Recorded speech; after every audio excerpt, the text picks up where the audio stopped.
Vamos a tener la breve meditación de este capítulo 11. Este capítulo 11 pudiera ser considerado como un pequeño paréntesis en medio del juicio que Dios habla al pueblo de Israel. Si nosotros leyéramos de continuo desde el capítulo 9, que el hermano Víctor dio la meditación hace algunos domingos atrás, y leyéramos hasta un capítulo antes de terminar el libro, nos vamos a dar cuenta que continúa el Señor hablando acerca de el juicio que Dios ha traído sobre su pueblo debido a su pecado. Vemos esto en el capítulo 9, 10, un poco en este capítulo 11 y capítulo 12 y 13 continúa el Señor recordándoles cómo Israel se ha olvidado del pacto que Dios había hecho para con ellos y cómo como consecuencia de esto Dios ha traído un juicio y ha traído ahora las maldiciones que Moisés anunciaba tanto en el libro de Números como en Deuteronomio por haber roto el pacto de Dios. ¿Y qué es importante considerar? Ustedes recordarán lo que pudiera haber sido un prólogo de este libro, en donde la imagen de Oseas y su mujer sirven para poder entender el amor de Dios, un amor inconmovible por su pueblo. Eh, Oseas es llamado a casarse con una mujer que iba a pecar contra él, que iba a ser una mujer adúltera y que su pecado la iba a deteriorar a tal grado que iba a terminar ella vendiéndose como una prostituta. Y la imagen de Oseas y su mujer es una imagen que a lo largo de los siguientes capítulos es hablada claramente por el Señor por medio del profeta Oseas al pueblo de Israel, al reino del norte. Porque tal como la mujer de Oseas, Israel fue prosperado y bendecido por Dios, y no obstante ellos lo atribuyeron a sus ídolos abominables, algo que la mujer de Oseas había hecho también. Ella pensaba que había sido bendecida por sus amantes cuando ella no sabía que era su esposo que fielmente la estaba sosteniendo y proveyendo. Y esta es la imagen que vemos a lo largo de todo el libro. No obstante, vemos diferentes imágenes que nos ayudan a comprender qué es lo que el Señor está hablándole a su pueblo. Esta mañana en el capítulo 11 vemos una imagen bastante sublime, una imagen de un padre amoroso. De hecho, muchos pudieran comparar lo que nosotros vemos en Oseas 11 con la misma analogía que trata el Señor de mostrarnos de alguna forma en el Hijo Pródigo. Y es increíble lo que el Señor nos muestra en esta imagen a lo largo del capítulo 11, porque está tratando de hacernos ver cómo el amor de Dios se está representando como un padre y cómo Israel se está mostrando como un hijo desobediente e ingrato. Así que vamos a ver en este capítulo que Dios quiere mostrar un amor paternal para con su pueblo. Y vemos en los capítulos 5 y 6 que este hijo que es mostrado aquí es un hijo desobediente y un hijo que, como cualquier hijo de nosotros, como dice la palabra, si lo amamos, entonces lo disciplinaremos. Y vemos cómo el padre disciplina a este hijo. Pero este hijo continúa en sus pecados. Y vemos cómo este Padre misericordioso dice que cómo se podría olvidar él de su hijo. Para finalmente concluir este capítulo con una hermosa imagen en donde el hijo que es desobediente, que es castigado y que es llevado lejos, finalmente es regresado a casa. Y esa es la imagen de manera muy resumida que nosotros encontramos en el capítulo 11. Un amor de Dios que es mostrado en este hijo. Pero hay pequeños detalles que nosotros debemos de ver aquí. este hijo estaba esclavizado. Este hijo estaba en una forma de esclavo y es liberado por este padre. Eso lo vemos en los primeros 4 versículos. Y sin embargo, el hijo volvía constantemente a sus ídolos. Pero el Padre bueno seguía teniendo cuidado paternal y amoroso de ellos, de este pueblo, de este hijo. Y vemos que en el versículo 5 nos dice que el hijo, aun siendo liberado, no fue obediente. Y entonces el castigo viene. No entiende y había sido libertado de este dueño que era muy terrible para con él, Egipto. Y ahora va a ser llevado como esclavo, no nuevamente a Egipto, como ellos muchas veces hubieran querido. El Señor les dice, ahora no será Egipto. Ahora serán llevados fuera de su tierra y serán esclavos en una tierra ajena. Ahora serán llevados como esclavos a Asiria. Este es el castigo del padre para con el hijo. Pero pareciera que el padre está castigando al hijo de manera severa. ¿Y qué es lo que muestra? Que el padre no puede olvidarse de su amor incondicional para con su hijo. Porque el pacto que Dios ha hecho para con su pueblo no fue porque su pueblo lo mereciera, no fue porque su hijo mereciera tener este pacto, no fue porque el hijo fuera bueno, sino porque a pesar de eso Dios quiso hacer un pacto para con este hijo. Así que finalmente el padre lo regresará a casa. Esta es la imagen que es presentada aquí del trato de Dios para con Israel. Un Israel muy rebelde, un Israel que nos debe de llevar a recordar a la esposa de Oseas, que ha recibido toda buena dádiva y que ha pensado que esas buenas dádivas vienen de sus ídolos. ¿Y cómo podemos meditar esta mañana en este precioso texto, hermanos? Oseas es un libro muy profundo. Algunos pudieran pensar, es un libro complejo para meditaciones y para meditar en Cristo. Hermanos, Oseas es un libro lleno, así como todas las escrituras, de nuestro Dios glorioso. Y está lleno de verdades teológicas profundas. Nosotros podemos encontrar aquí verdades que nosotros abrazamos como iglesia con respecto a la teología del pacto. Y yo me veía preguntándome qué serviría más a la iglesia si la aplicación de todo este texto hermoso donde Israel es llamado hijo, que ha roto el pacto, así como capítulos atrás, Adán era el hijo que rompió el pacto, y así como Mateo llama a Cristo Israel o el hijo que cumple el pacto.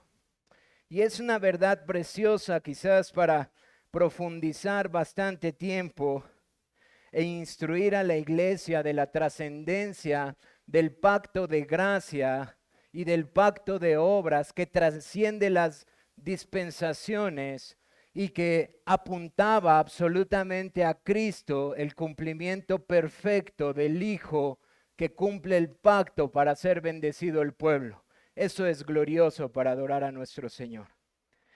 Pero hermanos, considerando lo que hemos venido aprendiendo en las predicaciones de la doctrina de Dios, consideré que hay una parte también muy especial en este capítulo. Y lo mencionaba hace 8 días y espero que esto pueda hacer que nuestros corazones puedan ser levantados en afectos santos a la adoración de nuestro Dios. Pero aquí vemos una muestra del inmutable amor de Dios para con su pueblo.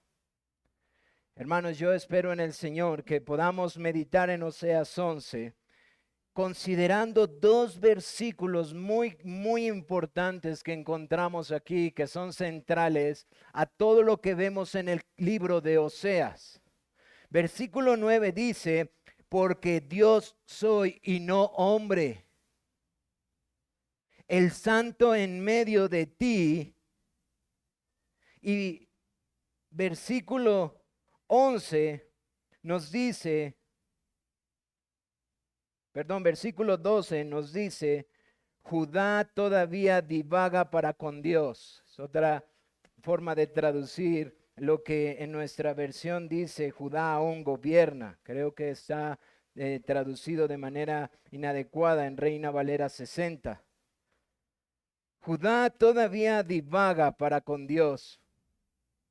O Judá aún gobierna con Dios. Para con el santo, quien es fiel.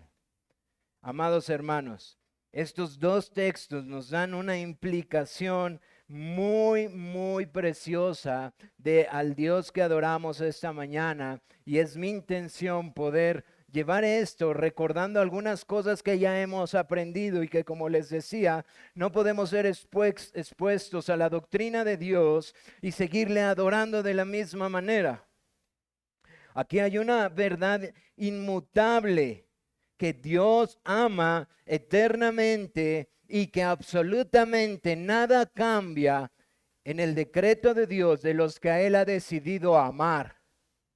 Ahora, yo quiero que tu corazón se afirme, porque constantemente tendemos a considerar el amor de Dios humanamente, como nosotros amamos, como nuestros padres terrenales aman, como algo recíproco, como veíamos hace 8 días, como algo que merezco, como algo caprichoso, como algo dependiendo de mis circunstancias externas.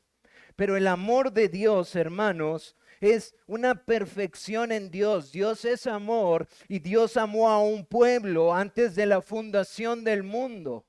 Y ese amor se iba a ver en la bendición que era Dios morando en medio de su pueblo y bendiciendo a su pueblo, en todo el pueblo que Él ha escogido antes de la fundación del mundo.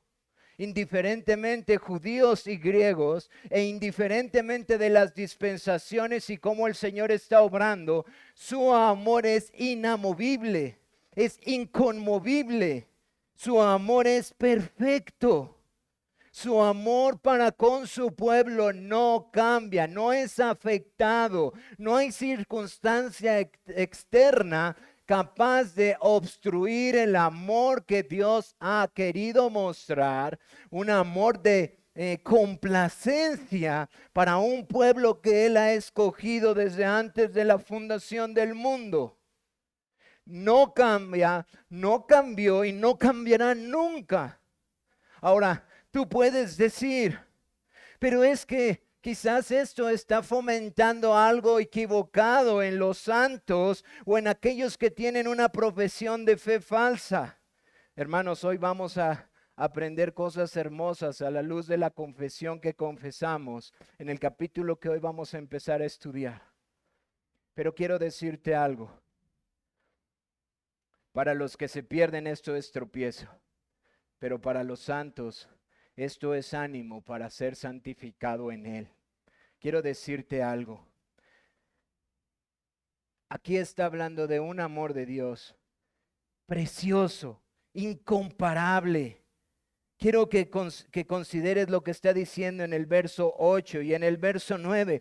Porque si tu corazón no es encendido por cosa más preciosa que esta, por favor, tú deberías de examinar qué está pasando en tu vida hoy. ¿Por qué esta frialdad que ha hecho tu corazón como hielo y que este fuego no puede derretirlo? Porque quiero que observes algo. Después de hablarle de la disciplina que ellos merecen, y dice, no volverá a Egipto, sino que el asirio mismo será su rey. Ellos se enseñorearán de ustedes. Este es lo que ustedes merecen por haberme abandonado. Pero mira cuán hermoso es el clamor de este Padre. Por eso, hermanos, yo les decía, acerquémonos a la Escritura con el entendimiento que Dios es todo y en todo. Como hoy lo veremos al hablar de su espiritualidad, que nuestro Dios no es la suma de las cosas y que Él no tiene pasiones afectadas como nosotros humanamente. considera esto, porque mira el mismo Dios obrando en justicia y en juicio, y luego diciéndole, pero ¿cómo podré abandonarte, oh Efraín? Te entregaré yo, Israel. ¿Cómo podré hacerte como Atma y como Seboim? Ah, mi hermano, si tú no recuerdas qué son estas ciudades pertenecían a la zona que fue destruida por causa de su pecado que subió hasta los cielos en los tiempos de Sodoma y Gomorra. Y el Señor está diciendo, tu pecado es horrendo como el de ellos, pero ¿cómo podré abandonarte a su juicio? ¿Cómo podré entregarte al juicio que di a estas ciudades en donde las destruí? ¿Por qué? Porque Israel has obedecido perfectamente, porque Israel has guardado mis mandamientos como te he dicho, porque tú eres el pueblo digno de alabanza, porque tú has venido a hacer luz como deberías de serlo. No, ha sido obscuridad, ha sido tristeza, ha sido vergüenza, Israel. Pero yo soy el santo, el fiel que está en medio de ti, y nunca podré dejarte. Mi amor no cambia. Hermanos, al comparar a Israel con estas ciudades y decir, pero yo no puedo obrar en el juicio como lo hice con ellos, porque yo he hecho un pacto con mi pueblo. ¿Y cómo me apartaré de hacerte bien? ¿Sabes cuál es la conclusión de esto? Por eso regresarán a casa. Por eso mi remanente regresará. Y por eso habrá este nuevo éxodo, como lo hemos visto en Zacarías. Ahora, quiero decirte algo. El Israel de los tiempos de Oseas antes de la deportación es mejor que el Israel después de los tiempos de la deportación en los tiempos de Zacarías. Para nada. El pueblo de Dios en los tiempos antes y después de la deportación es mejor que en los tiempos de Adán que pecó, en los tiempos de Noé. Para nada.